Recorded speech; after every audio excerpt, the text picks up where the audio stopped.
There are lots of options, and the ones you choose will depend upon who you are, who your audience is, what your product is.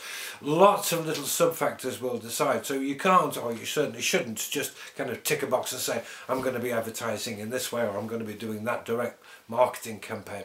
There are lots of tools, and the most appropriate and most effective and the most profitable tool for you will be different for somebody else. But broad brush, starting at the most expensive end is advertising. Of course, you can take an ad out in the glossy magazines or in your trade magazines, or in your local newspapers. You can advertise at the side of the road in billboards. You can advertise on the backs and the sides of buses. There are these little vehicles that go around with what they call A-boards on a tow truck, and you can put your poster on the side of those. You can advertise on bus shelters these days. In fact, everywhere you look, you will see someone is advertising something somewhere. Even if you go down to the local petrol station, you'll find on the pump handle someone's advertising there.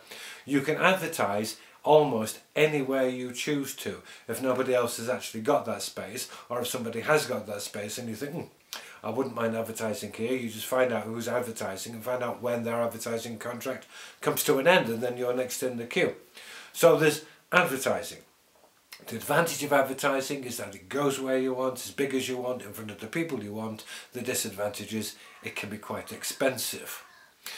So you look at things like one-to-one interactions, contact points with the people who either are your customers or that you think should be customers, or the people who used to be your customers. And by interactions, by touch points, I'm talking about direct marketing, direct mailing, sending people newsletters, keeping them on a mailing list, keeping people informed about who you are and what you do, and furthermore how you relate to what they do and who they are. As well as direct marketing, there's public relations, of course, where you're generating interesting stories about your business. You're placing that in the newspapers, in the magazines that are read by the people you want to influence, by your customers and by your potential customers.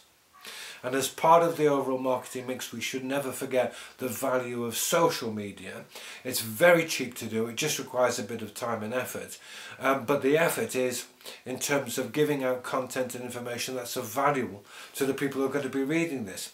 This disadvantage is that it's almost impossible to target exactly who you're putting your message in front of. There's a lot of options to do with marketing. You have to decide before you do any of this what's going to be right for you and your business.